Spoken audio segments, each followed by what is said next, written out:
Welcome to the Pure Heart Church podcast. Whether you're part of our church community or you're just tuning in, we are so glad that you are listening in with us today. My name is Zach Good. I have the awesome opportunity to be the producer on this podcast. We have a great episode for you today, so let's jump right in with our hosts, Heath Bottomley and Matt Nystrom.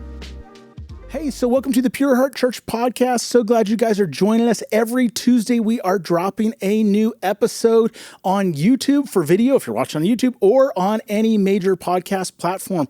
So we're so glad that you're joining us today. Click like and subscribe, wherever that may be on your screen right now. But only if you feel we deserve it. That's the one that always gets me, is the YouTubers, when they say that, they go, look, only if you feel I deserve a like, a subscribe. I'm like, I wasn't going to. Let me just stop you right there. I'm going to say, I did like we it. deserve it. We put in a lot of time and energy. We deserve that like. It. Please. Would you dislike something from a church that Jesus I do all the you time. know, But play some sad music and little children or something? I don't know. Call this number. Susan Summers, was that her name? That we could get Susan Summers to just, like, subscribe. Was she the one that feed the children? Wasn't Suzanne Summers? Suzanne Summers? Wasn't she the thigh master? Was that it? I don't know. This is one That's that always different. You're going to receive something very different if you call that number. Yeah. The one that always would be like, if you want to help a child, it'd be the sad music, or was that the puppies? Maybe that was the puppy. The puppies is Sarah McLachlan. Sarah McLachlan. Yeah, she's got the song "In the Arms of an Angel." We've talked. We've been there. Because we've used it. But yeah. But today I noticed something different, and for those of us, those who are listening just on the podcast, maybe haven't observed this or that don't attend campus on a weekend. But Heath, because I work with you all the time, I've noticed something different about you today, and you're actually not wearing countenance. Your countenance. Yes. It's very angelic and holy, and I was blessed by it. You came in the room, and I was like, wow, I just feel saved.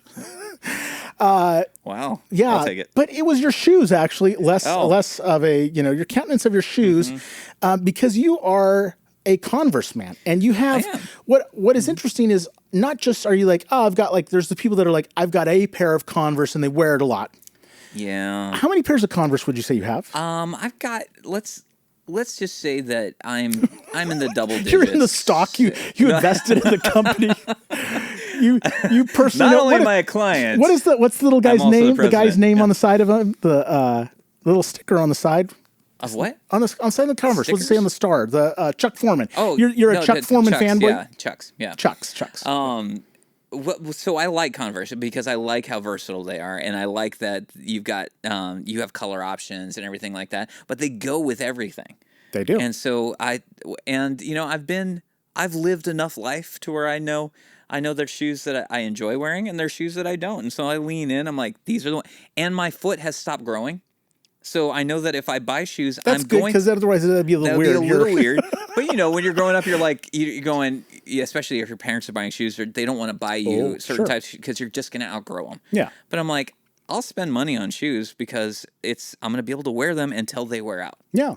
And you've got some that are like, actually, what's interesting is sometimes I see a pair show up and I'm like, oh, are those new? And you're like, no, these are this pair that are like my event pair or something like that. These are the ones I wear out when I know that there's a chance that they might get dirty. Yeah.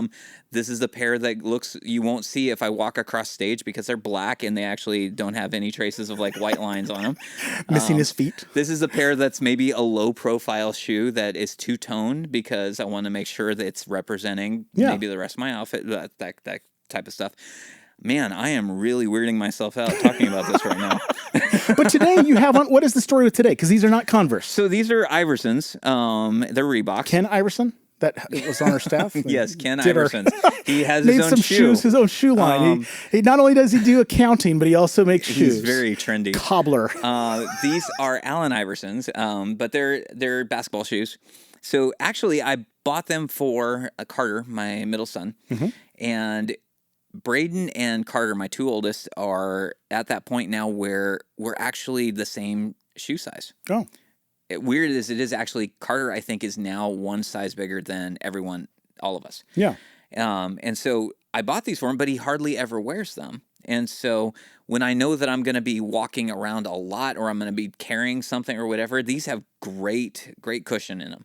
They just feel great. So I'm like, I'm wearing those. And so we were unloading the Connex boxes, doing stuff for Christmas lights, which, man, it's in we're creeping into summer, I did not think we would be messing with Christmas lights. Right? At this Yeah, point I was getting everyone's of like, the year. why? What? Yeah. When was this podcast It's that recorded? time of year again, folks. We're back into Christmas. Actually, in church world, that's actually kind of how it works. As soon It's as like Easter is done, we're into Christmas. yeah, we're like, what are we doing for Christmas? Yeah. Yeah. So I knew we were going to be doing that, so I threw on these nice, comfy pairs of Iversons. So Now, Heath, I mean, you are you're a hip guy. You're a little bit younger, but I have to say, Not according to Brenna. I just felt like you bled into that dad territory. You know, the older dad where you're like, well, they're comfortable, and my son didn't want to wear them, so I borrowed them from his closet, and they make me feel happy, and the price was right. There are days for that, man. It's like, I'm not going to kid you.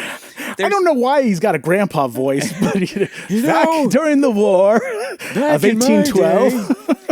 You would throw on any shoe, even if it didn't match, and you'd wear it all day long, and you'd be happy you had that. That's right. We had one pair. My mother had. We shared it, as a family. But we didn't wear them to school as we walked uphill both directions, because that would have worn them out too quickly. You put them in your backpack, and when you get to school, then you take them out and you put them on. We didn't put them on. That actually happened to my grandpa. That's what's crazy. It's like, they wouldn't wear their shoes to school. He grew up in small town Germany, and they wouldn't wear their shoes to school. They would put them on, though, when they got there. Obviously, in the winter they did. Yeah. But, you know. And they were wooden. No, that's not Germany. Not wooden shoes. That's the Dutch. Holland. Yeah. But yeah, so shoes are always an interesting thing Pennsylvania because there's people that are like the shoe culture thing. Like John Spooner, our one of our youth pastors. They're like sneakerheads. They know when. They're like what's coming out. They're going to try them. They're going to buy them. They're bidding on online auctions. Yeah. It's a big deal. Yeah, they don't necessarily want to wear half of them because they sit in the box and everything because it'll affect the resale value. Affect the resale value. Yeah, it's sort of like it's interesting. They're like culture. Pokemon. I actually we had a situation. Was it you today? Yeah, it was you where you'd mentioned something about Jordans. And I think John Spooner thought you were talking about maybe like your original pair of Jordans or something. He was like, "What?" I used to have the crossover ones that had where you could flip it and the 23 would be there, or you'd have the Jumpman and everything. Yeah. So I used to have that pair back in the day. I saw a pair for sale recently on eBay of like original Jordans, and what's now all the plastic or rubber or whatever that is that the soles are made of like has totally deteriorated. They're brand new. They're That'll in crumble the right in the off. box, but like they're deteriorated, but they're worth a ton of money because they were. I mean, well, how many kids kept their Jordans in the box? You know, in all fairness, like my parents threw mine away because I had left them at home. Like that's an excuse to toss them. I'm like, I kept them in a safe place. It was like that's the why I parents left them with baseball in, cards. I left them in your possession because I figured you would be safe people. Obviously, I was wrong. They needed a workout away room. my stuff. They had to put a place to put the treadmill and. I came back. I'm just like, hey, Dad, have you seen the Jordans that were in this spot? They're like, oh, well, you trashed all that. What? Well, they're like, you haven't lived here in 5 years. Like, lamest excuse ever. But that was mine. My thing. See, my thing is I have a lot of shoes, but I don't. I mean, I usually look for like.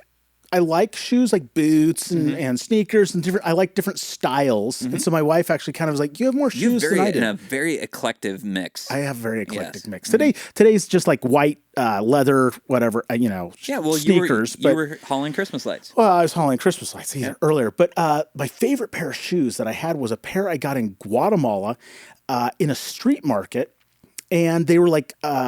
All these bright colors, and they're actually like a woven material, and they're the most comfortable shoes I ever had.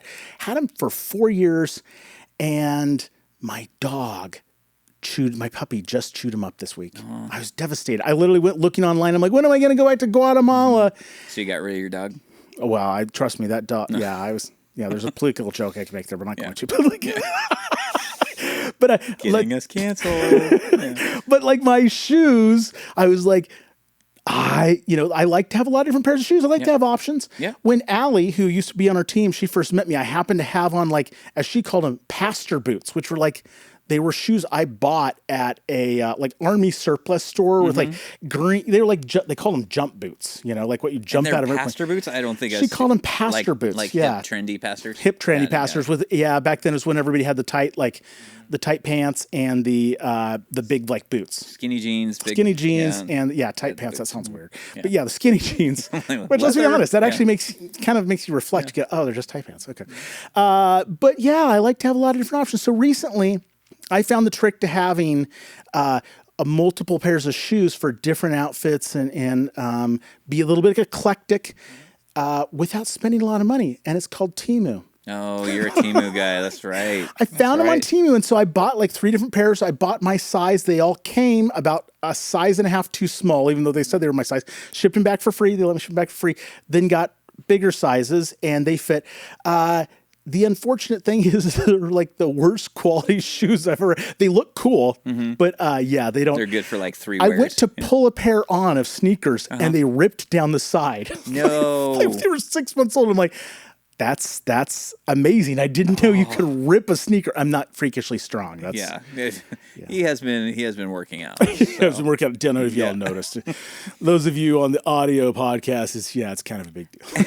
At a certain point, though, at the end of the day, it all comes down to comfort. It really does. And yes, maybe I'm aging myself, good, but I really. There was Get the New Balance, because those are comfortable, and apparently they're also trendy now. They are. I see. I mean, the wind hours are big on them, so it's like I want to like that kind of stuff. But there's a lot of trendy stuff that I want to like that I just can't like. And I remember when Tom's. Oh yeah, mm-hmm. And I'm a fan of what that organization does. I love the fact that they do the 1-for-1, all that good stuff. And I really wanted to like the pair of Toms that I bought. But my feet hurt so bad walking around in them and everything, which shows me how disconnected I am from the real, hardships of the world. Well, it's actually to give you a view of the hardship of the world. Yeah, it's like I want your feet to hurt painfully so. But I wanted to like, and they were trendy. They were cool. Like people were wearing, and I'm like, I think I wore them twice.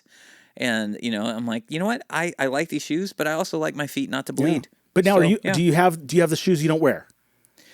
The ones that they're there, and you're like, I can't, I do get rid of them. There's 2 pairs of shoes that so first is a pair of Jordans that I have. It's a newer pair of Jordans, and they're still in the box because for me, that's more of a keepsake thing. Yeah. I don't know why.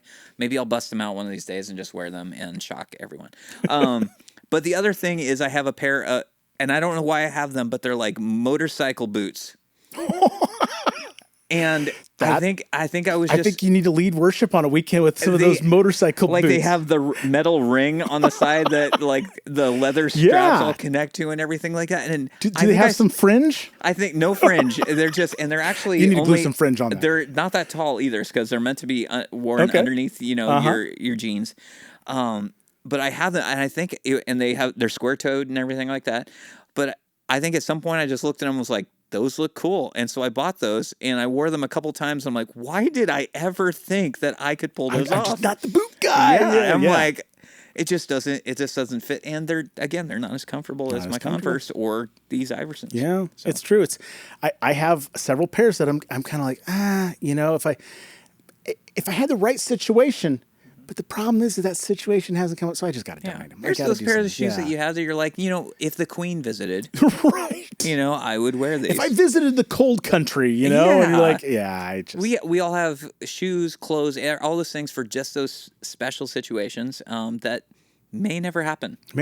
But if they do, we're prepared. Yeah, like in Arizona, you have like I have light jackets now. It's all I have. I own more jackets than I own shirts. And which is bizarre because we live in Phoenix. Yeah. And so there are 3 days during the year where I can rotate. So some days I'll wear 2 or 3 of them. Just like at this point, I'm going to change into this one. I want to be like that cool New York person where they've got like layers with a scarf and stuff. And it's just like, I have them waiting. They're crying to be used. I pass by the closet and I hear them screaming because they're neglected. You ever bought like a coat or anything that you've done? Like I've bought coats that I've then never really worn. Yeah. Well, I was telling the team, I got this great wool 3/4 length jacket in Scotland in one of the times that our band was out there. And it's got like the long wooden buttons and everything, and it's got a ginormous hood, and everything. It looks amazing. And I remember putting it on in the store and going, "Oh, I am so wearing this jacket. This coat. I look good." Yeah, I'm like, this is not. This is a coat. Yeah, it's a wool coat, and everything. It's just, and you wear it buttoned, and then you unbutton it, and you do the whole thing where you swing it to the side and put your hand in your pocket because then you're a catalog model. And walked around in it. I'm like, this is amazing. I've worn it once since I brought it home because it's just never been that cold. But you're waiting for that moment. I will, because eventually the blizzard is going to hit Phoenix, and everyone else is going to be snowed in, and I'm going to be out walking around. Now I have to ask though, you travel to Sedona, which isn't, it's like an hour and a half north of here, and I've seen some of those Sedona pictures that have snow on the ground. Yeah, but then you're more in like an urban or rural environment, and so not the urban environment. It's not the moors. This is more of walking around city type code, and so out there, it's in Sedona where we're at or whatever, it's more hiking. Yeah, not top of the morning. No, I mean, so if I had like the wool denim jacket and stuff like that for Sedona, you'd be fits. judged. The wool inlay denim jacket. Oh, Levi's the denim. jackets, Oh, gotcha. Yeah. But if I'm doing like the trench, like this is more like walking around downtown. Yeah. That type of thing. If I was in New York City, like in the middle of winter, it's that type of jacket. Yeah. So coat. True. I keep saying jacket. Yeah, so that's the thing. The weird things we hang on to, like shoes, coats, clothing, because you just go, well, I can't. I got to hang on to it because there might be the moment. Now I know there's some people, I wish I could be the person that just purges, just like, I haven't worn it in like 3 months, it's out. Does this bring me joy? Like I have like the 4 outfits, the people, remember the 4 outfit thing for a little bit? Where they're like, I've got like 4 outfits and it like interchanges and that, like a minimalism thing. And I was like, I wish I could be that person. I'm not minimalist enough emotionally. But so, yeah, speaking of minimalist, we've probably talked way too much. Yes, this is maximalist. So let's jump on in to the rest of the podcast because we got some great stuff. Absolutely. Well, we're here with the PHC podcast today, and we're joined by a couple of guys that I have the honor and privilege to hang out with and serve with on a regular basis. And I mean, to people who hang out here at Pure Heart, they've probably seen you, they know you, they go, I know that guy, but you may not know a lot about them. So we want to take some time and just chat with you guys and get to know you a little bit better. And so just right off the bat, we'll start with you, Chip. Who are you? Well, man. Everybody knows me as Chip. My government name is Micah. Your government name? Yeah. It's kind like spy name or just, it's my government name. It's okay. my legal name that I got on my birth certificate, my ID. So I give, my good people, I give them Chip. So it's just easier to... You got Micah, didn't you? So Red, yeah. But I don't know. He introduced himself as Micah. What am I allowed to call you? I mean, I'm the guy with many names, to be honest with you. Every church has gave me a different name. Really? Yeah, there was another church that called me Nick. And he went with it. I went with it for about a good, 6 to 8 months. There's no correlation. Yeah. No, not one bit. Did he just mishear you and think Chip, Nick? Yeah. Well, everybody was like, hey, Chip, Chip, how you doing, Chip? I'm like, good. This guy decided to call me Nick. And I'm like, hey. And I responded. You're too kind. You're too nice. I didn't want to embarrass him. Like, nah, bro, that's not my name. Yeah. That's hilarious. But he was one of the pastors too.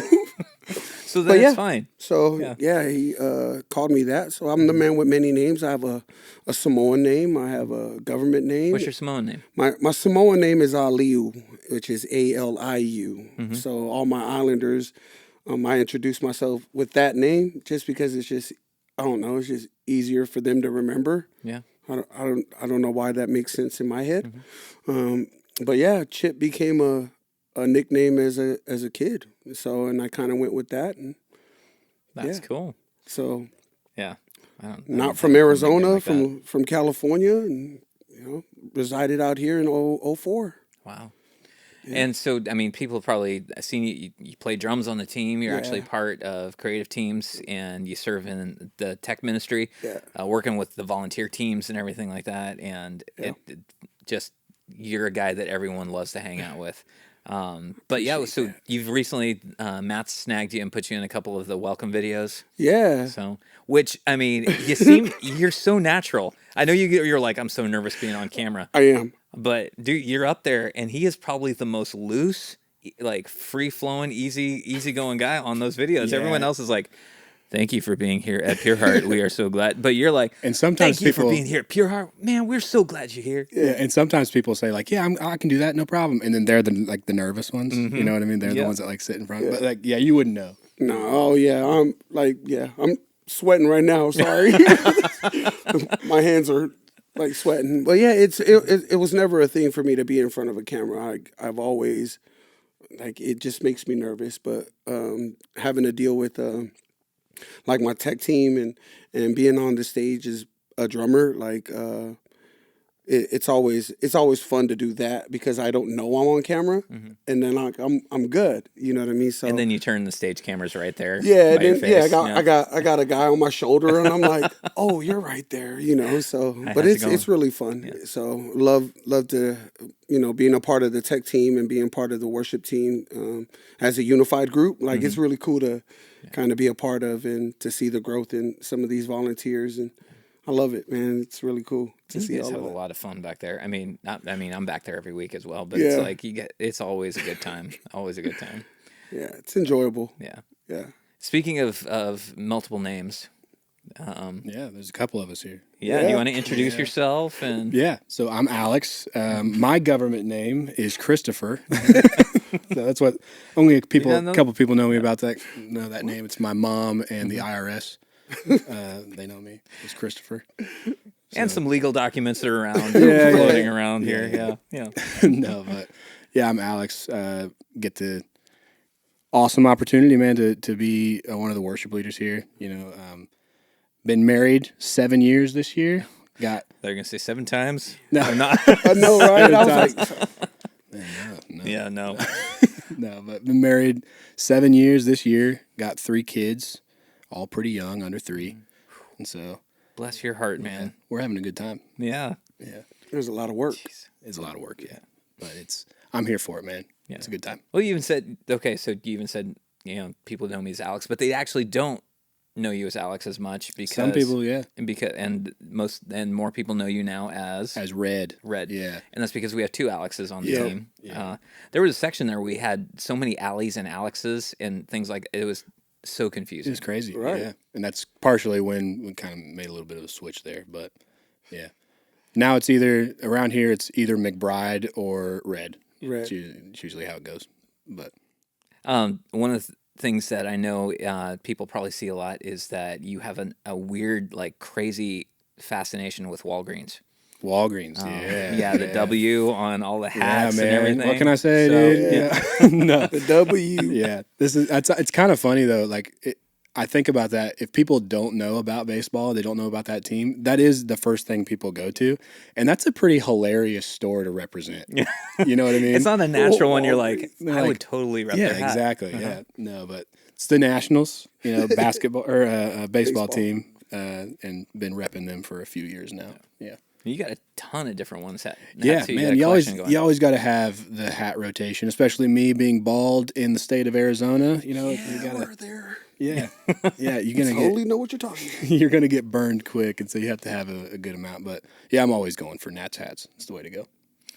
And I mean, you're usually with a hat as well. Do you have like a favorite team that you represent, or is that it? Or San Diego? No, San Francisco Giants. No, people always come up to me and they tell me, "Oh, hey, man, our team looked great. If I had like a St. Louis, a Dodgers hat, a St. Louis hat, or a San Francisco, I get some of the pastors here. They're like, dude, our team's gonna look great this year, and I go, yeah. And who's our team again? Yeah. So Bob probably connects with you. Probably. Pastor Yep. Bob, yeah. Pastor Bob and Pastor John. I think he's also a Giants fan, but I just like baseball caps. I have a Washington Nationals one too, but I just didn't want to wear it and overstep my guy. Yeah. No, dude. He doesn't wear it because people think it's Walgreens. Right. Or maybe that. Now I just, what? This is the first time I'm hearing about the Walgreens. I was like, so in the studio, we bought him a Walgreens hat. Yeah. So and it hangs in the studio so that people can remember me. It's never dawned his head once. But honestly, if it did though, I don't know if anybody would tell a difference. Yeah, it's really close. It's a close W. It's a close W. I mean, there's only so many ways you can make a W in cursive. So, yeah. Yep. So Red mentioned that he's got kids. You've got kids. Yes, I have one. I have 2, if we want to consider the one that went up to meet Jesus a lot earlier. But I do have a 4-year-old little beautiful girl. And I do have a oldest one. I still consider that girl my baby. She is my oldest, 16-year-old. She'll be 17 this year. Just had her when when she was young. So we kind of had her in our care. But yeah, I'm married 15 years? 15. I think this would be 16 years this year. So yeah, one of our singers is my wife. She's my bride. You know, she's the better half of me. So. And for those that pay attention on stage, she's her name's Tina, and she's the one with that powerhouse voice and like jumping around, just dynamic leader on stage. Yeah, that's her. She's great. What I love about Tina too is that because she also serves in the tech team. Yeah, and she is just as loud and passionate and everything, running slides in the tech booth. And it's just I'm back there, and she's just like jumping around in the tech booth, and I'm like. That is talk about just leading wherever you're at. Yeah, it's the same energy both places. It doesn't matter, and that's really cool to see. Like being on stage and like leading next to her often. Yeah. And I'm like, hey, this is fun. This is a great time. And then I'm leading on the stage, and she's not there, but she's in the back tech booth and stuff. And I see her acting the same way. Yeah. It's like that's so cool. Like love that. She's the greatest. Yeah, very authentic, very real. Just the sweetest person on the face of the planet too. Yeah. So, and a heart for worship in general, not just the musical act of worship, but just worship in general. God honoring, wanting to serve, wanting to step into key moments and lead as much as possible, in whatever way. Yep. You got a good family. Yeah, I got it. Yeah, I got a good one. She definitely holds it down for me though. Like she does a lot for me on that spirit that realm, just because like as much as what she does on stage and what she does even in the booth, she does that in like her own private home. Like, and I think that's what's like, it's weird because there's certain times where I hear like, oh man, it's a show or it's an act or whatever. It's what people just do because they're on stage or they're on camera. And I'm like, man, if you guys would come in my my household, like, if you hear somebody in the garage, if you hear somebody in the garage or in the back closet or in my back room, my backyard, I have like another separate home that it's not a home, but like where the jacuzzi used to be. Okay. They removed the jacuzzi out, so we made that more of a prayer room. Mm-hmm. So it's a place where people can kind of go and just. That's cool. Go and get your time.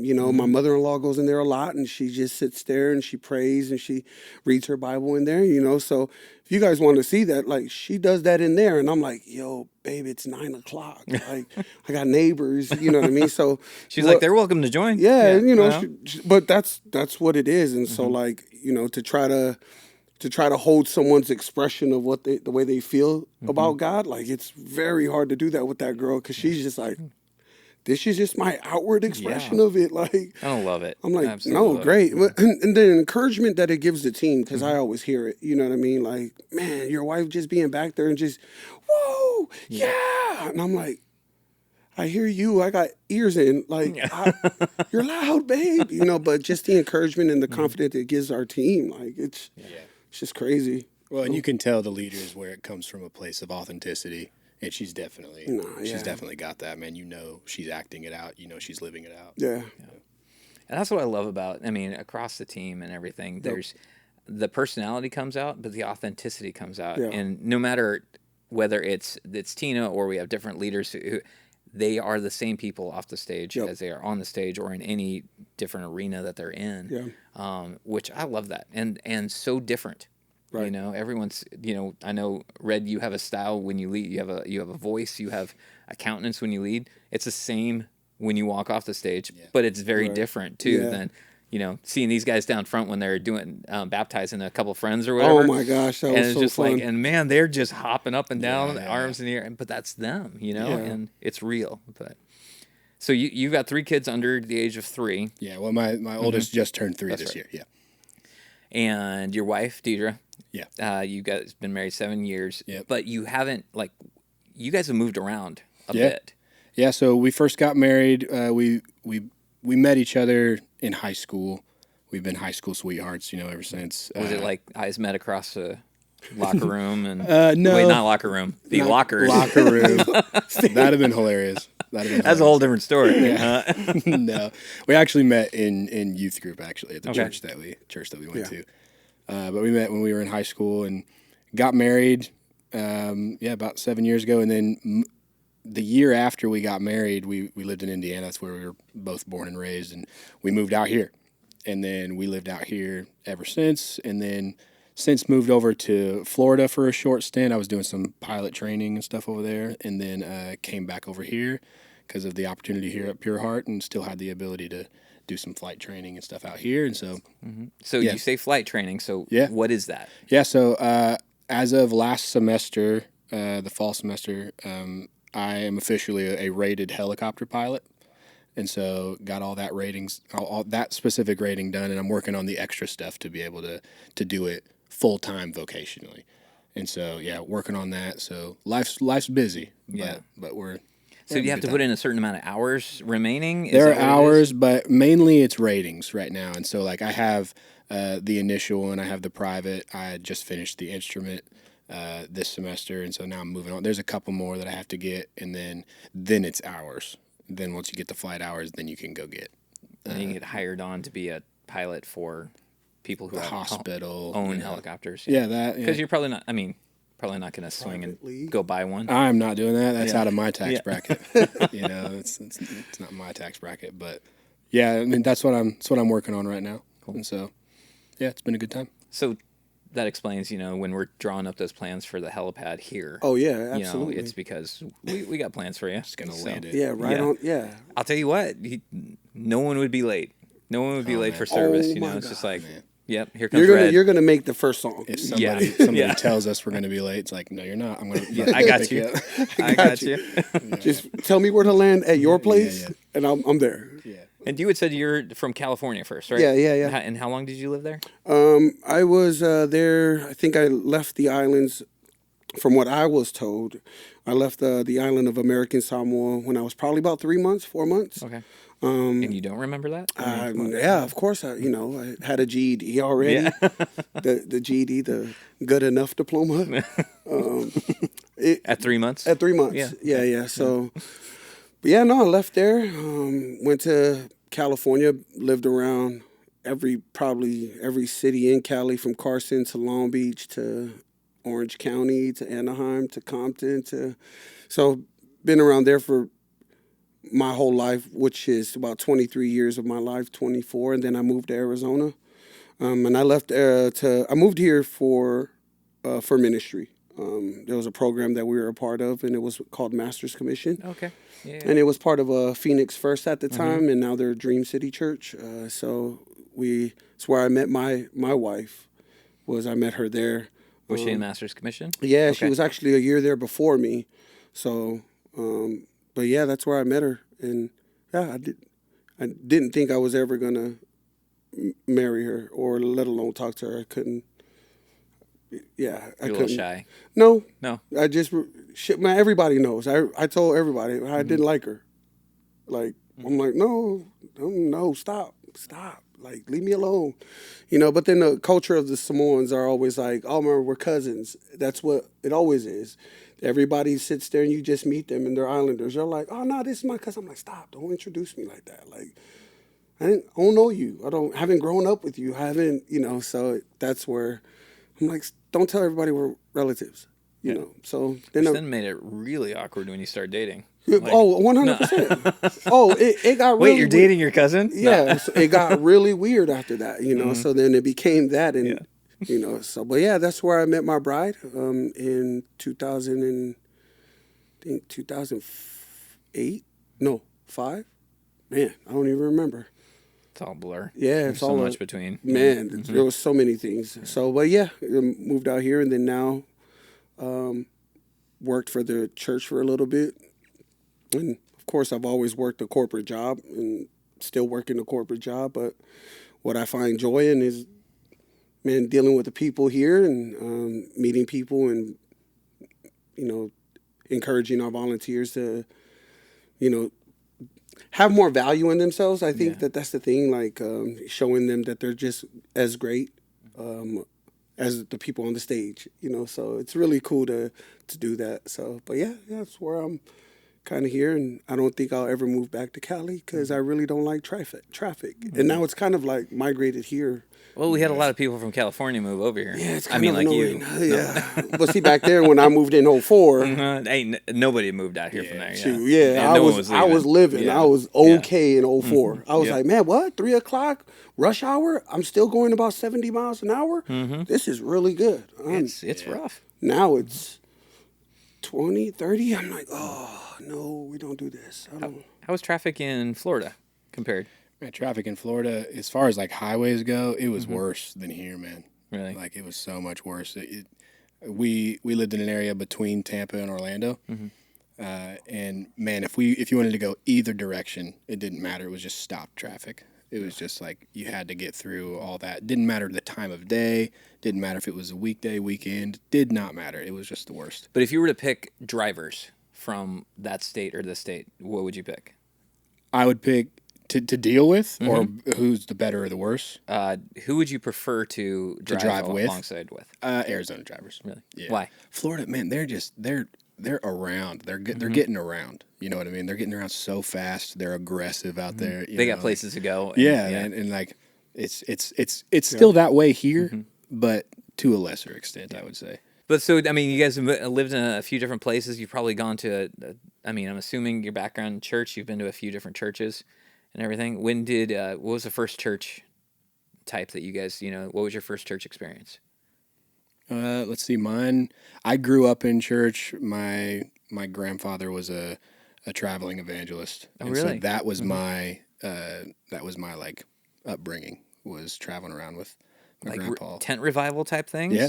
Wow. Yeah, camp meetings, tent revivals, the whole thing, and he would travel around and do that, and the rest of the extended family, like his kids and their families, we were all like the band, for him as he was traveling around. Got to travel around with some fun groups and stuff, but yeah, it was an interesting time. It was a lot different than growing up in it. You didn't really think anything, didn't really think anything of it, but looking back on it now, it is like a super different environment, like compared to what I'm doing now, but like I do feel like in some ways I appreciate it a lot though, because the charisma that comes out of those events, those revivals, those meetings, that's difficult to replicate. And so when you come from an environment like that, and then you bring it into a normal weekend service environment, it tends to elevate the room. Yeah. It tends to be like, hey, there's more than just normal weekend stuff that's happening here. Like there's more at stake. We're here to have some fun. This is a corporate gathering that should be a good time. They're coming with that level of expectation. Yeah, like they're going because they're not coming here just for another service. Yeah. And so like, that's partially why I enjoy some of those like free flow, like spontaneous moments, just kind of like, let's leave some time here so we can feel this out. If there's a moment that's happening, let's do that. And I think a lot of that comes from, the upbringing of just, letting the Spirit move, and allowing the space to do it. We're not going to program over it. We're going to leave the space there. And in the moment, when I was doing it, I didn't realize what we were doing. I thought this was just like, organized chaos, but like, and then you look back on it. You're not wrong. Yeah. You look back on it now and it's like, oh, that was the motive behind it.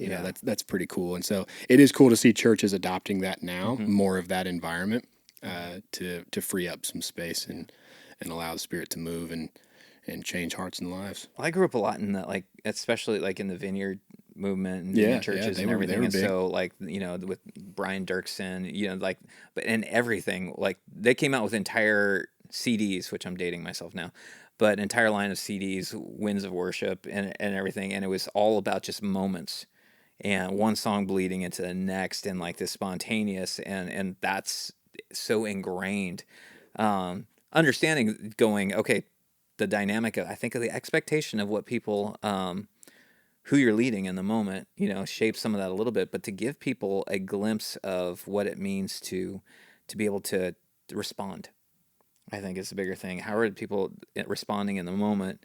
And I think it looks different for everybody, like what my authentic worship is on weekends, when I'm leaving that space there and I'm following, you know, where I believe the Spirit's taken me, it looks different for me than it does the next person, the next leader.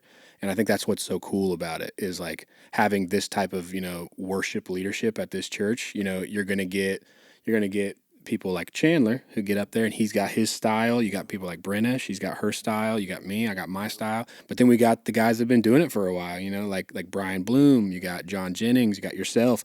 You get up there and it's just a good environment and you're getting more than one feel. And then I think the other thing that's been really, really cool to see over the past few months is our volunteers be able to jump on it and be like, hey, this is cool, you know, like, and then give them the opportunity to feel that out the way that we're doing it on weekends and stuff. Just be like, hey, take this moment, lead in it. Instead of like Tina was an early one that I asked, like, hey, have this moment. You got 10 minutes. You know what I mean? Like, just feel it out. We're following you. It's going to be great, you know, whatever. And so to bolster her, and somebody else that I've noticed like has been doing really good is Eva. Man, like I'm loving leading with her too. She's doing a great job. And so it's really cool to see the volunteers not only be a part of it, but like do the work on the back end, you know, to be able to lead through it, you know, like they're not just participating, they're leading in it, you know. And so that's been really cool because I feel like all of our leaders have that same mindset where we realize there is a time frame here on weekends, but we also realize that there's an extra layer of stuff that we could allow to happen on weekends. And so since we all have that mindset, it's cool to be like, all right, let's plan this. If we feel something, we have the time for it, and then we'll let whoever take that moment and send it, you know. And so it's been really cool. At least for me, the past like 4 months has been a blast, you know, like, cause we're starting to figure some stuff out, you know, as a team and leading through those moments and stuff like that. It's been really fun. It's been really cool seeing people who, you know, this next wave of leaders and everything too, like finding their voice in those moments and having the confidence of going, because if people who don't know, with creative team, I mean, we have our own like internal like values, things that we're like, this is how we're going to operate. These are things that's going to help shape our decision making, you know. And so creativity is one of them. But our second one is leadership, you know, and making sure that we're actually leading people, you know, and seeing these incredible leaders starting to really step into that and own that and understanding what it means to lead. And because leadership isn't just spotlight. You know, we have great leaders who you never see, you know, but for some people it is that. But the spotlight can also be intimidating and actually you don't want to lead in those moments. But understanding what the weight of that responsibility is and being able to step into it, it's no coincidence that I think the strength of like your leadership, Chandler's leadership, Alex Friend stepping in as an MD and everything. He's kind of a silent leader, you know, from the back and things like that. That confidence and confidence in God, in what God's gifted you guys in, has spread and is speaking into the lives of these other leaders. It's amazing to see. I think, and I think that's the cool thing to know is that when you have the leaders to kind of like allow them to do it, like, because I think there's certain places that, like, when you want a free flow or when you feel like there's that empty, like you have a 10-minute space to kind of like, hey, whatever the Spirit leads, go. You know what I mean? I think it's cool to see the leaders actually telling the volunteers like, hey, you have this space. If you feel like there's something that God is telling you or pressing on your heart, you might want to do that because it's exactly what you're supposed to do. Somebody needs to hear that, you know. So when you're given that space to do it, I think like, man, sky's the limit now. You know what I mean? I think that's when they kind of tune into like where God wants to go, what the church needs at that moment. You know what I mean? And that's for me. I think that's the background I grew up in. I grew up in that type of background, almost like a Pentecostal type of background where like your first song's about a good 10 minutes long because like they done crammed like 10 fast songs together and you're like going from one fast song to another fast song to another fast song. And then now it breaks up and then you go to prayer and then it's an offering and then like another 20, 30 minutes of worship, but then it's like 15 songs in this worship. I'm like, okay, cool. There's no margin. So you know, that's how I grew up in the Samoan culture where you have to set up and tear down, set up and tear down, So, and I grew up with that background too and my journey of late has been really processing this is everything was so compartmentalized. And so, and you guys have heard me talk about this, just going, I was raised going, it was every time people talked about worship was the songs, and it's just like, and it's going, and so, and people would put a different value on the songs, and then there's the message. And depending on what church you went to, the value sets were different on them. And so you'd have some people go, oh, the songs are just a build up for the message. And you have other people going, Right. no, because they would go, songs are worship.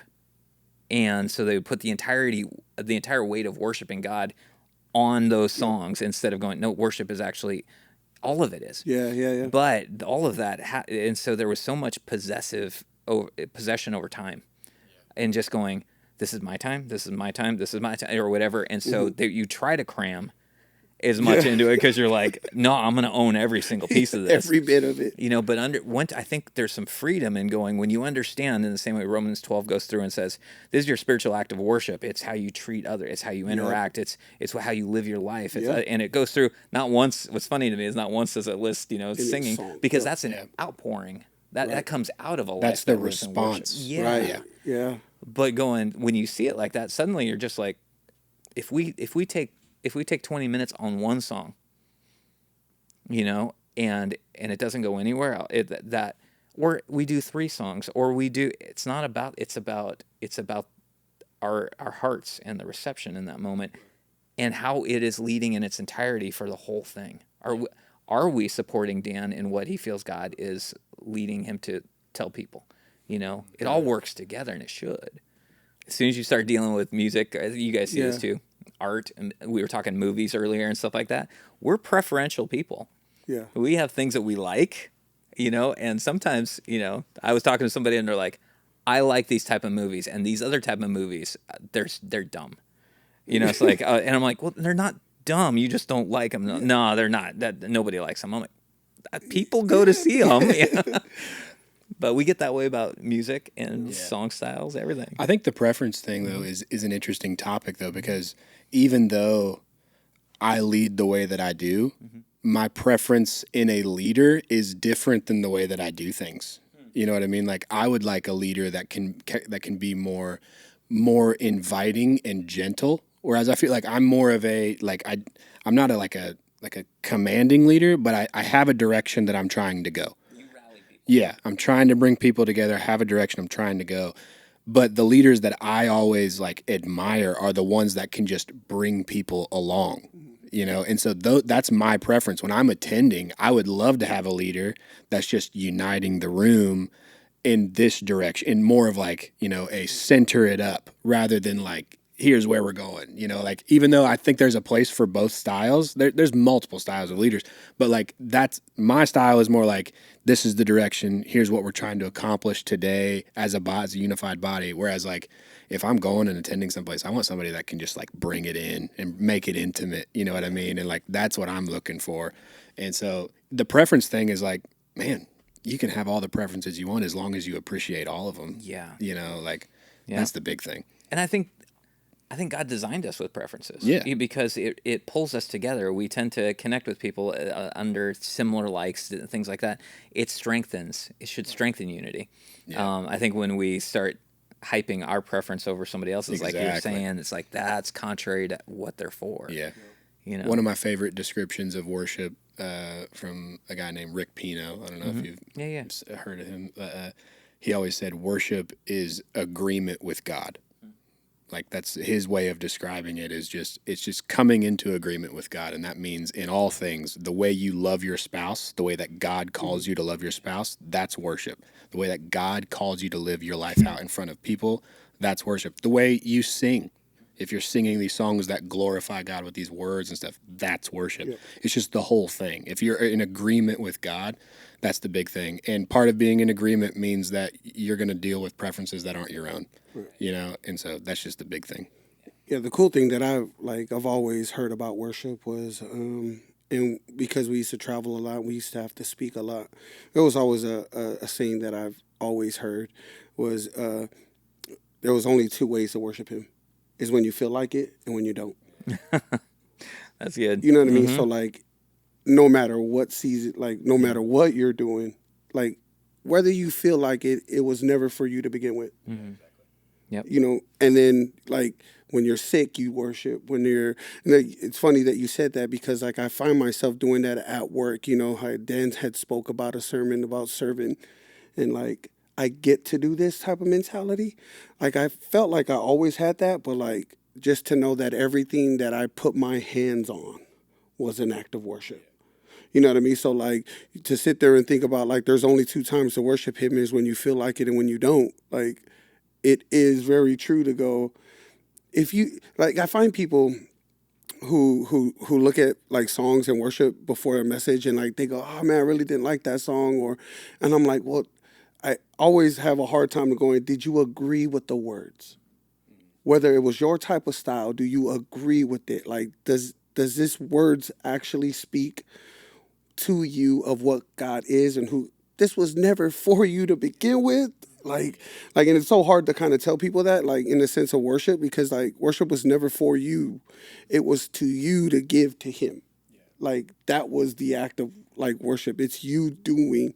It's not for the sake of me or a feeling that I want to feel good about things. Now, certain things do feel great because it's empowering, but like that was not like for me to like be glorified or for me to kind of be like, yay.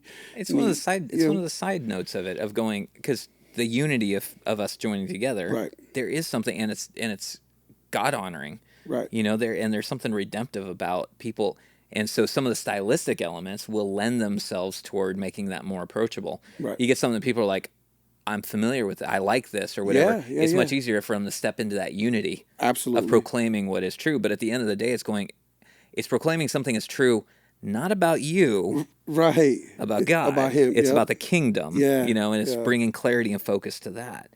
But those moments, and we've seen them, you know, we've all felt them firsthand. When those happen, you know, it resounds, it rings. It's so dynamic, you know. Guys, thanks so much for hanging with us and everything. And I know that with this podcast and everything, I know we'll probably be pulling you guys in on different conversations as we dive in more intentionally. I know season 2 coming up here this next year and stuff, we're probably going to dive into a lot more topical things, and would love to have your guys' voice in it. And if you haven't yet, make sure to pat these guys on the back if you see them on the weekend, or give them just a word of encouragement. Let them know that you love them. And but before we go, if you were to say like just one thing, you're like, I would love for everyone to know this about me, what would that be, Chip? Oh my gosh. Mm-hmm. What's one thing you're just like, I need you to know this about who I am? I'm easy to talk to. I would agree with that, 100%. Yep. Yeah. Yep. Man. One thing, I don't think anybody needs to know anything about me. And that's what you would maybe like to share. Maybe that's what I'd like to share. You don't have to know anything about me. Yeah. You know, like, come figure it out. Yeah. There it is. Yeah, we'll figure it out together. Yeah. Thanks, guys. I appreciate it, and can't wait till next time. I'm so glad we got the opportunity to sit down with Alex and Chip. They've got a great heart for worship, the Pure Heart community, and for our team. Speaking of our team, it's time for another one of our worship pastors on staff, Brenna Pavkov, to tell us what we don't know. So let's jump right in with another segment. We don't know. This is a segment where we talk with Brenna about what we, as an older generation, and maybe if you're an older generation also, what you might not know. And some of it's actually very surprising. And I got to say, these segments seem to be getting longer and longer, which means what we don't know is extensive. I'm not comfortable with that. Think of the education we are imparting to all the people in our age group and us. Younger people, that they're now going, oh, that's why they do that weird, that's right. Stressful stuff. Get to know us. We'll meet in the middle. Right. My passion is to educate, and I've always said that. So that's what this is about. It's going to be like you're going to do a class, like an online course. Well, that'd be an interesting thing, like an online course that somebody has to have. How to text 101 with Brenna Pavkov. Today I wanted to talk a little bit about the Tom Brady roast and roast in general. Did you guys watch the roast? Was this the one that it was on Kim Netflix. Kardashian got booed at? She got booed. That's like the only context I have. I saw Kim Kardashian gets booed at the roast, and I clicked play on the little clip, and it looked like some people were cheering her and some were booing her, and so I just oh, okay, I don't. Roasts are always really tough because it's like you get a lot of them that are sound bites that go afterwards. You know, everybody and their brother plays them. But you think about that, given how today's culture is and how everything is like, no matter what you say, you're going to get canceled. I'm like, these are really aggressive jokes. Like, some of them are so out of bounds that you're just like, Insane. I can't believe someone said that to another human being. Yeah. You know, but I'm shocked that it's actually, they're, quote, allowed to exist. Yeah. Yeah, because they're harsh. What was the ugly. guy, the roast master general or what? The Jeff? He was like, he's kind of awful. an actor and stuff. Yeah, like some of the stuff. He's you just awful. You're like, oh my gosh, I wouldn't say that to my enemy. I don't know why people do this for like their birthdays. Like, I think it was Justin Bieber or someone for his birthday. He had a roast. Yeah. I don't have the self-esteem, I'll just say it now, to get roasted. Yeah, like, I mean, I feel like I'm a secure enough person, but that stuff's brutal. That's the stuff those are the things that are like you got told once in junior high, and for the rest of your life, it haunted you. It shaped you. It was a villain origin story. You know, It really was. I guess we still do this every year with our youth team. We do a leader retreat, and we take all of our youth leaders up to Strawberry, Arizona. And every year we've done something called a honey roast, which is where we we all just have a roast for each other, for every leader. And we start with staff and we let them roast us. And it's always so scary. And I'm like, these are people that I love and that love me, but I'm still scared what they're going to say. What was the most traumatic thing they said? Do you know, people are usually really nice. I think for any musician, the joke is like, they'll make some sort of a joke about a voice crack or like singing out of key or something, just because it's like easy. Trying to think if there are any that have really gotten me. We do SNL at our summer camps, like a version of SNL, Saturday Night Live, where we would let the kids do skits. And I have had some people impersonate me, and it's usually the way that I talk. Heath's son in particular, Ryland, did a great rendition of me, where it's, oh my goodness, like, what? Like, my name is Brenna. Like, do I talk like that? Because it has been a theme. Every time a kid plays me, they talk like that. Yeah. Do I talk like that? I like our voice got. Do I talk like that? I enunciate That's clearly. not my voice. I'm not a valley vocal girl. fry. Yeah, never. What was the thing I said the one time? It's not vocal fry. What was it? Very throaty. Yeah, you said I have a throaty voice. Yeah, throaty. I was trying That's to think not the vocal, compliment that you think it is. Vocal fry. That's sort of like, but it's like raspy's not the right word. No. You have a rich voice. Rich, yeah. Yes. I'll take raspy over throaty. Throaty makes me think like Kermit the Frog. I would say has a throaty voice. Frog here. Yeah. Yeah. So with that, I thought that I would roast each of you. Oh, well, that's fun. Don't we have to initiate the desire for a roast? You guys can roast me back if you want Not to. after what you just said. We'll traumatize you. Yeah. That's true. Actually, you've both roasted me before many times, just not on a podcast. Yeah. I've never done that, Can't do that publicly. Yeah, exactly. Okay. Heath, this is the one I actually took the time to really think about what I wanted to say about each of you. This is like therapy right now. They're not bad. They're actually really not bad. I ran them past Alex's friend first because I was like, are these funny? And he's just like He laughing. loved them. I know. Yeah, go do that. Yeah, he did. I'm really okay if Alex's friend okayed them. Yeah. He did. Okay. He's motioning cut. He's like, don't do it.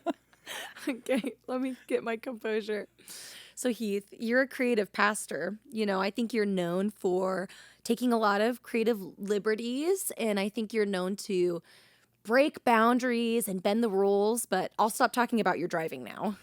Boom, roasted. Ouch. Yeah, I want to make sure my wife doesn't hear this podcast. Jill, if you're listening. Or your insurance agent. Awful. They're like, oh, that's why he never activated the drive time app on his phone. I am a very, I'd say, fast driver. offense-driven driver. Hey, this reminds me of something. Proactive. Brenna, like, tell me about something that you experienced yesterday. I got very car sick while driving back from an evangelism conference. We were all in Phoenix. It's not like we went like to a different city. This was it was 20 minutes this away. was 20 minutes. A 20-minute drive or in the back 15 minutes. of Heath's Charger, and I was getting very sick. I should have brought Dramamine, and I should have known better. Yeah, we it did was not change my lanes first rodeo. a lot and accelerate and then stop. Accelerate and stop so much. Yeah. I Okay. apologized. I was just in a hurry to get back in because Serve Jesus. You know, it's your work ethic. But what that- people don't understand is that, someone asked, they said it's not a race. And I'm like, yes, it is. I don't think you understand. If every time you get behind the wheel, I'm like, I am competing with somebody. That's true. I want to get there first. Get there first. So, but yes, I agree. It's not healthy. Not healthy. Yeah. All right, Matt, it's your Somber. All right, turn. here we go. So, working with you, Matt, it has taught me so much, like truly so much. Like now I can tell the difference between a day you remember to take your Adderall or not.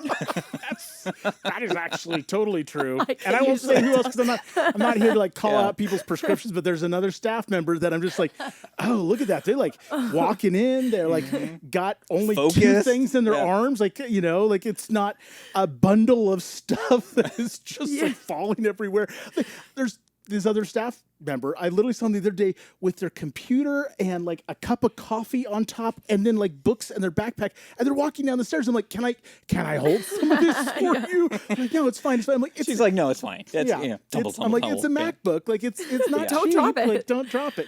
Yeah, no, that is totally true. And here's the hilarious part is I always like, oh, these people that say they're ADHD, blah, blah, it's just an excuse for behavior or whatever. Like I know that sounds totally judgmental. Which, the Bible does talk about judgment. It comes back like a boomerang if you read the Message translation. Yeah, I'm like, did they have boomerangs? Yeah, Message translation. Ancient Hebrew. I know, right? You From go, Matt's boomerang. Bible, Yeah. they do. yeah, you go. It's what David Eugene, used. Yeah. Eugene Peterson, was that the guy's name? Yes. Yeah, Message version. You're like, really? They didn't have boomerangs back there, but I get the thing. You throw out judgments, they come back.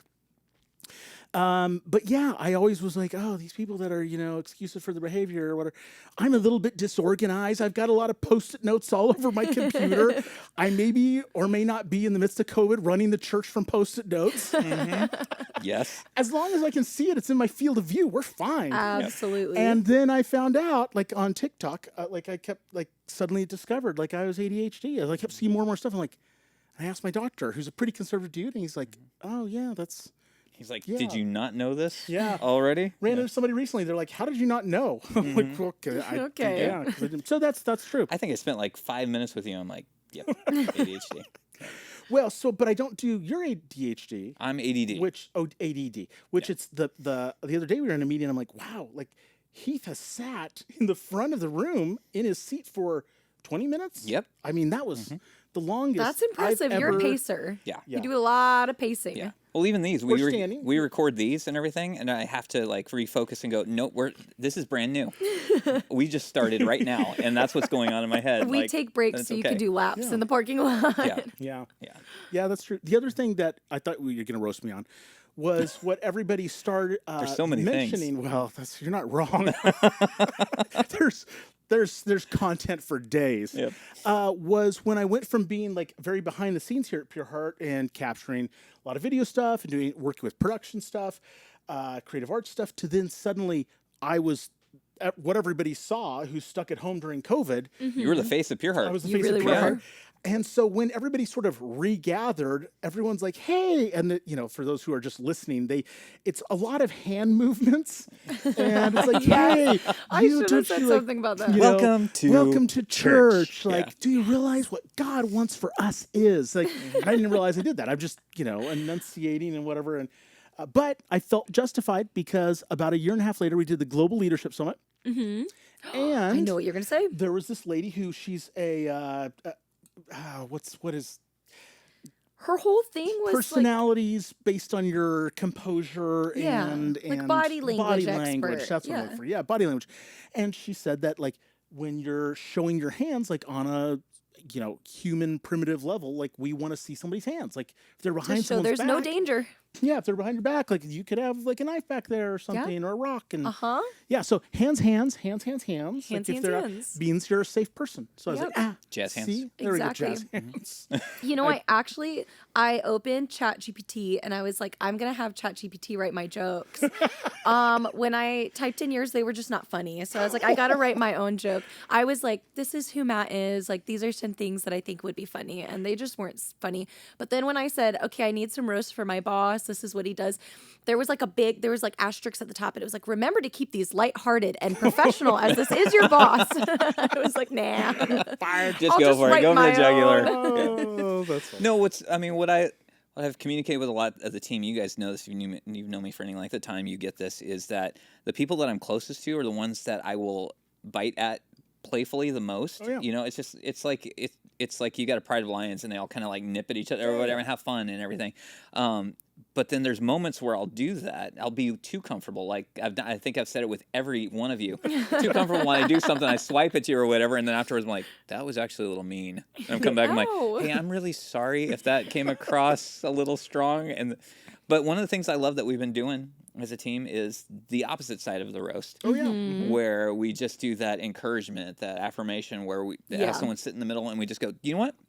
This is what I love about you. Yeah. You are amazing because this is what stands out about your personality. And seeing that go around the room and do that, you know, because we're going to be playful. We're all going to, you know, I think actually there's something you can only get so close to someone without, what is it? Sun Tzu, The Art of War, says you only truly know someone when you fight them. You know, and there's almost a playful fighting that you can get with people and it gets you know them better. But there's that affirmation that comes, and when you can tell that it's sincere because someone has actually spent time with you, speaks to you in a way that nothing else can. Yeah. And that's what creating that balance in that is. And when I'm watching roasts, I'm going, man, I really hope that. I'm sure there's enough people saying nice things about Tom Brady. Right. I mean, come on. But I hope there's people that are close to him, really close to people that are speaking words of encouragement into them to where they're solid. They're like, I'm good. Yeah. You know, because we can go at it with a bunch of roasts, and we can go at it with everyone's got people picking at them, you know. Oh, yeah. But if we can find a fun balance in that where we're also going, you know what, people need to be encouraged too, and do that, then I think that you found the right spot. Well, and even, you know, just to kind of bounce off of the that. more you know. Is I remember Dan's story about when there was the big transition at Pure Heart, was that 15 years ago from leadership. I love this story. How everyone was like really like in a really bad place and struggling, and what's going to happen with the church. And there'd just been a lot of negativity on staff and just kind of a toxic culture. And they just he goes, let's just sit in the room and just say something good about each person, go around and share it. And I think he said it lasted a couple hours and everybody's crying and like just the healing that happened. Like just, you think about like the words of affirmation that people share with us. A lot of times it doesn't happen, especially there's some people that it almost never happens for them. Right. And so, being able to do that, lift each other up, that's good. Well, and like Proverbs even talks about, you know, the tongue holds the power of life and death. So even in my own personal life, I felt convicted by that, especially raising a 3-year-old. I have a little teenager. He sometimes gets a little bit of an attitude, and I'll quote that scripture to him, but then I'm like, but really, am I speaking life over him when I'm correcting him? Like, am I just coming at it from like a discipline stance, which you need? But am I also speaking life over him? And Judah, you're so kind, you're so smart, you're so good at this. So, yeah. Because what you do in, you know, limited amounts or whatever, your children, or they do in excess.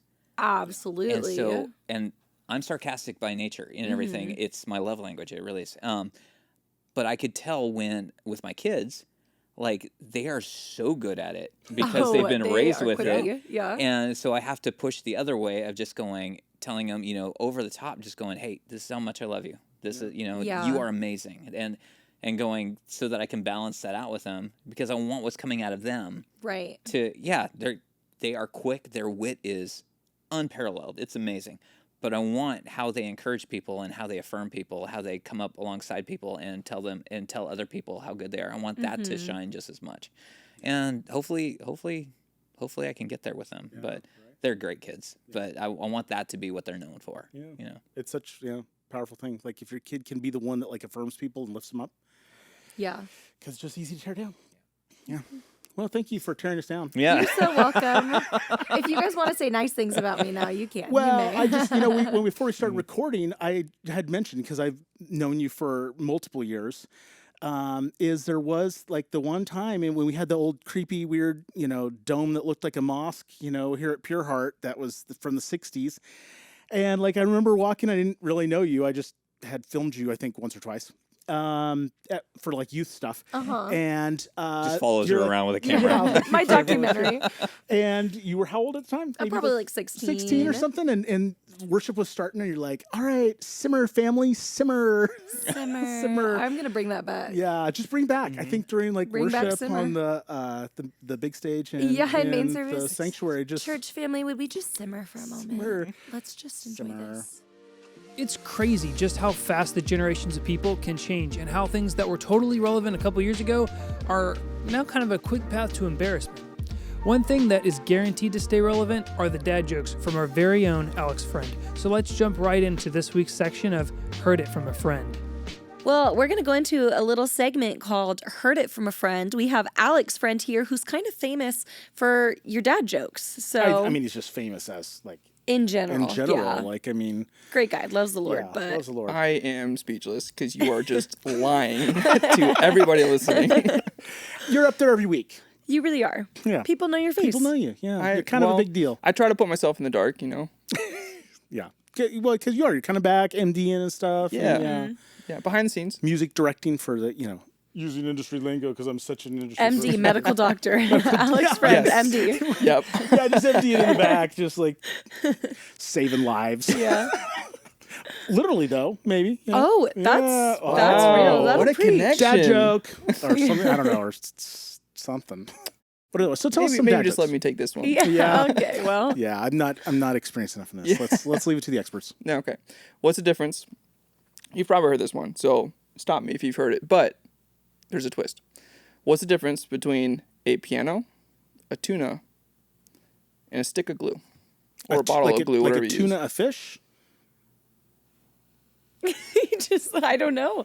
I know that like A piano? you can Piano, tuna, You can and tune glue. a piano, but you can't tune a Piano. fish. I've heard that. Okay, stick it can't. Stick of gum, stick of Stick glue. a What did you say? Yeah, I mean, you're exactly right. You can, tune a piano, but you can't piano a tuna. People usually get stuck on the glue, though. Got it. That was funny. That was, All right. yeah. I once told a chemistry joke, and I didn't get a reaction. Oh my gosh. Mm-hmm. Yeah, you wouldn't. I'm usually pretty nice, and I'll do a laugh. That one I can't. I can't do The it. truth comes out. There it Yeah, is. well. When you like, she just goes, nope. Yeah, the nicest person on her staff doesn't even give a laugh. Like, Yeah, I've officially reached that level. yeah, that was the Chat GPT like malfunction for that one or something. Like, Didn't get a reaction. What do you call an elephant in a telephone booth? stuck. That's what Exactly. I was gonna say. Yeah. Exactly. Yeah. Okay. Perfect. Hey, look at that. Thanks so much for listening with us today. If you liked what you heard today, make sure that you follow our podcast and subscribe to our YouTube channel so that you don't miss an episode. We've got a lot of great episodes coming up, so you don't want to miss out. We love you, Pure Heart family, and we will talk to you next Tuesday.